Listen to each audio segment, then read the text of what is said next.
तो hey guys welcome back to my channel the republic Hindu. तो बिना देर के बिना देर के चलिए वीडियो को शुरू करते हैं। वीडियो शुरू होने से पहले जय श्री राम लिख के आओ हमेशा की तरह, और भैया अभी लिख के आओ। तो यार आज हम बात करने वाले हैं योगी आदित्यनाथ के बारे में। तो भैया इनके बारे में क्या बोलना, इनके बारे में भाई मतलब ये जब किसी को पहनना शुरू करते हैं ना तो भाई रुकते ही नहीं है। और इनकी एक सबसे स्पेशल चीज है, इनको ना ये चमचे वगैरह बिल्कुल पसंद नहीं है भाई। और ऐसी चमचागिरी करते हैं ये बॉलीवुड वाले।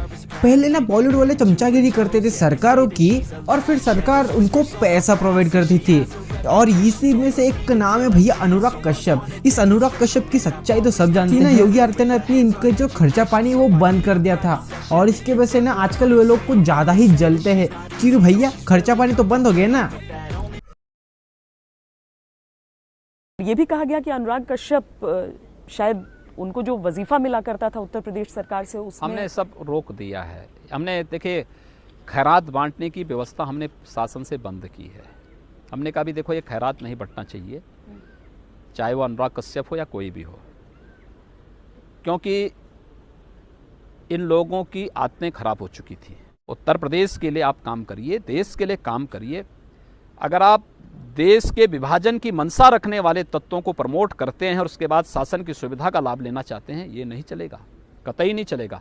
और ये गलतफहमी इन लोगों को अपनी बंद कर देनी चाहिए, एक्सपोज हो जाएंगे। हमने तानाजी फिल्म को इसलिए टैक्स फ्री किया क्योंकि वो प्रेरणादायी है, लेकिन वही विभाजन की मानसिकता के साथ जो लोग इस प्रकार का कार्य करेंगे उत्तर प्रदेश में उनके लिए कोई जगह नहीं होगी। पर प्रेरणा की कहानी तो छपाक फिल्म, मैंने कहा ना कहीं नहीं कोई वो देखिए मनसा साफ होनी चाहिए। मोहब्बत की बात तो ठीक है, लेकिन जब आपके भाषण सुनते हैं ऐसा लगता है कि आप सिर्फ नफरत फैला रहे हैं, जैसे सिर्फ आग लगा रहे हैं, जैसे किसी का खून पीना चाहते हैं। मैं एक सन्यासी हूं, और एक सन्यासी होने के नाते सच बोलने का साहस करता हूं। कि अगर एक हिंदू का खून बहेगा तो हम 10 मुसलमान का खून बहाएंगे।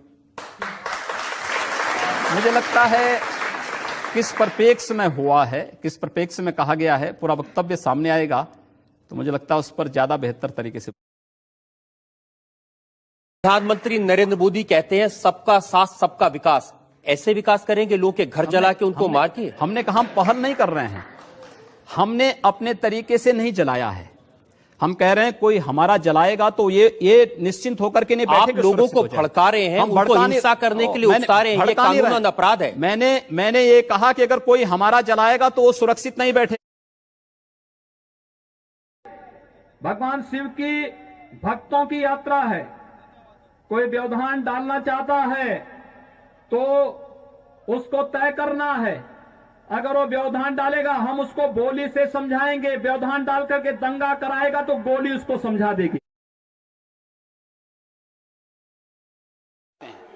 देखिए एक बात को नोट कर लें, और मैं इस चीज को किसी गलतफहमी के शिकार होंगे, एक कयामत का दिन कभी नहीं आने वाला है, कभी नहीं आने वाला है। अगर गलतफहमी के शिकार हो गए होंगे कि कानून को बंधक बना करके आप लोग अपने अनुसार चलाएंगे, ये नहीं हो पाएगा, कभी नहीं हो पाएगा। हम सुरक्षा सबको देंगे, लेकिन अगर कोई गलतफहमी का शिकार है कि तोड़ फोड़ करके, आगजनी करके, व्यापारिक प्रतिष्ठानों में लूटपाट करके वह किसी गलतफहमी का शिकार हो चुका हो, तो उस गलतफहमी को हम बहुत अच्छे ढंग से समाधान भी कर सकते हैं। ताकत है जो आपको रोक सकता है मंदिर बनाने से। जब ढांचा ढाने से नहीं कोई रोक पाया तो मंदिर बनाने से कौन रोक पाया? अब तो निर्माण होना है। और प्रक्रिया काफी आगे बढ़ चुकी है, और प्रदेश में अनुकूल सरकार आने पर अयोध्या में राम मंदिर के निर्माण का मार्ग प्रशस्त होगा, ये मैं विश्वास के साथ कह सकता हूँ। 30 सितंबर 2010 को न्यायालय के द्वारा दिया गया फैसला इस बात को साबित करता है कि जहां भगवान राम जरा विराजमान है वही राम जन्मभूमि है। और जब वही राम जन्मभूमि है तो फिर अब बार बार मांग करना कि वहां मंदिर बने, अब तो हम लोगों को मंदिर निर्माण का मार्ग स्वयं प्रशस्त करना होगा। इसके लिए आप सबका आह्वान है। मैं एक योगी के रूप में इस बात को बोल रहा हूं कि अयोध्या में भगवान राम का मंदिर बनेगा, अवश्य बनेगा। अयोध्या तो भगवान राम का धाम है, तो सदैव भगवान राम विराजमान यहाँ रहें, इसलिए रामलीला यहां चलनी ही चाहिए। हम हर स्तर पर जाकर के अयोध्या में भगवान राम की लीला का यहां पर आयोजन करने के लिए हर प्रकार का संभव प्रयास हम लोग करेंगे और रामलीला फिर से प्रारंभ। आपके राजनीतिक विरोधी अखिलेश यादव जी कहते हैं कि आप अगला चुनाव हार रहे हैं, समाजवादी पार्टी 22 में लौट रही है। सपना देखना तो सबका काम है। सपना कौन देख रहा है? वही कैसे हम समझें? सपना देखने में कौन बुराई है? बस देखें, सपना अच्छी बात है। ये तय है, लोकसभा चुनाव में उन्होंने प्रयोग करके देख लिए हैं। देखिए, हर व्यक्ति जान रहा है कि ये जो समाजवाद के नए नए ब्रांड आ रहे हैं ना, अब लोगों को ये सब पसंद नहीं है, क्योंकि इसका वास्तविकता परिवारवाद है, इससे ऊपर नहीं। ये वंशवाद की राजनीति जब तक रहेगी तब तक वास्तविक लोकतंत्र नहीं आ सकता है। एक दूसरा, तब तक बेईमानी और भ्रष्टाचार को और दंगों की राजनीति को आप रोक नहीं पाएंगे। हर तीसरे दिन दंगा होता था उत्तर प्रदेश में समाजवादी पार्टी की सरकार में, और आज 3 वर्ष में एक भी दंगा नहीं हुआ। यह अंतर है। 3 दिन में उनके समय में दंगा होता था, और हमारी सरकार 3 वर्ष में एक दंगा ही नहीं, दंगाई सब गायब, और जो बचे खुचे हैं उनके पोस्टर लगा करके उनको भी ठीक कर दिया जा रहा है। यह है तरीका कार्य करने की। नियत साफ हो, नियत साफ होनी चाहिए। लक्ष्य प्राप्त करने में कहीं कोई समस्या नहीं होती है। लोकसभा चुनाव के दौरान भी वो बड़े बड़े दावे करते थे, जब अपने में विश्वास नहीं था। 351 सीटें बोली उन्होंने, मैं क्या समाजवादी पार्टी का नारा दिया उन्होंने। लोकसभा चुनाव में भी वो इसी बात को कहते थे ना। लोकसभा चुनाव में भी यही तो कहते थे कि समाजवादी पार्टी 80 की 80 सीट जीत जाएगी। 5 से 6 पे नहीं आ पाए, और वह भी 5 तब आए जब बहुजन समाजवादी पार्टी का समर्थन मिल गया। अन्यथा पता लगता कि पूरा परिवार ही घर बैठ जाता, बेरोजगार हो जाता। विरोध कर रहे हैं नागरिकता सीएए का या एनआरसी का, ये वो मुस्लिम हैं जिनके परिवारों ने, जब देश का विभाजन हुआ तो इनके परिवारों ने एक ऐसे देश न जाने का फैसला किया जो मजहब के आधार पर, रिलीजन के आधार पर बना था। इन्होंने एक सेक्युलर भारत में रहने का फैसला किया। उपकार नहीं था, भारत पे उपकार नहीं था, देश के विभाजन का विरोध होना चाहिए था। भारत के विभाजन का विरोध होना चाहिए था। तो वो तो बात 1947 की हो गई। मीठा मीठा गप और कड़वा कड़वा थू नहीं चलेगा। उत्तर प्रदेश में प्रदर्शनकारियों के खिलाफ कार्रवाई हुई है। क्यों नहीं कार्रवाई होगी? गोलीबारी की घटना हुई है, क्यों नहीं कार्रवाई होगी? क्या भारत ने विरोध करने का अब विरोध ही रह गया है? विरोध का तरीका लोकतांत्रिक होना चाहिए। शाहीन बाग में लोकतांत्रिक तरीका है। नहीं, ये लोकतांत्रिक नहीं है।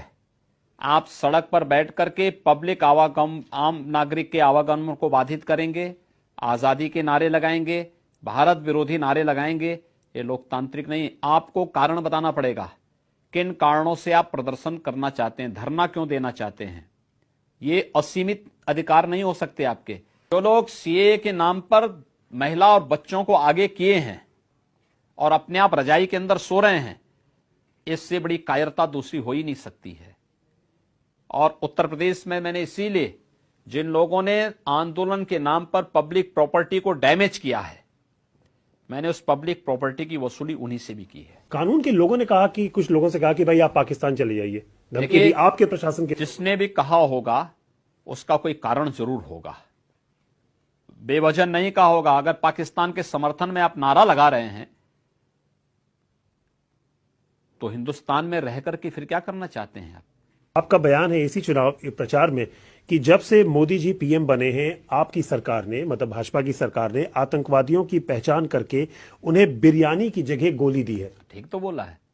हम बिरयानी खिलाने वाले लोग नहीं हैं, ना बिरयानी खाते हैं ना बिरयानी खिलाते हैं। आतंकवादियों को बिरयानी नहीं, गोली मिली। व्यक्तिगत तौर पर सबसे काबिल कौन लगता है आपको विपक्ष वालों में? काबली होते तो विपक्ष में क्यों रहते हैं लोग? अगर आपको अपराध नहीं कर दे तो आपके पास में 1 लाख रुपए की रिवॉल्वर क्यों है? 80,000 रुपए की राइफल क्यों है? मेरे पास है ना। मैंने क्या कहा? दहशत फैलाने के एक लिए। सन्यासी होने के नाते हमारे पास दोनों की, सन्यास की हमारी जो प्रशिक्षण होता है वो दोनों का होता है। शास्त्र का होता है तो शस्त्र का भी होता है। एक माला जपने का होता है तो भाला चलाने का भी होता है। दोनों को एक साथ लेकर के हम लोग चलते हैं और वह सुरक्षा के नाते है, इसलिए हमारे पास है और वो रहेगा भी। आपने ये आप बाघ को, टाइगर को दूध पिला रहे हैं। टाइगर जैसा साहस जिसमें होगा वही टाइगर को दूध पिला सकता है। तो क्या इंप्रेशन देना चाहते हैं, क्योंकि आपके लोग नारा लगाते हैं उत्तर प्रदेश में रहना है तो योगी योगी कहना है।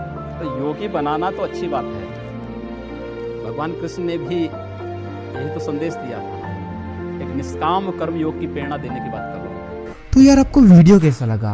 नहीं मतलब यार आपको वीडियो अच्छा लगे तो वीडियो को लाइक कीजिए, चैनल को सब्सक्राइब कीजिए और अब जाते जाते मुझे फॉलो कर सकते हैं इंस्टाग्राम में भी @therepublic_hindu के नाम से, लिंक इन डिस्क्रिप्शन।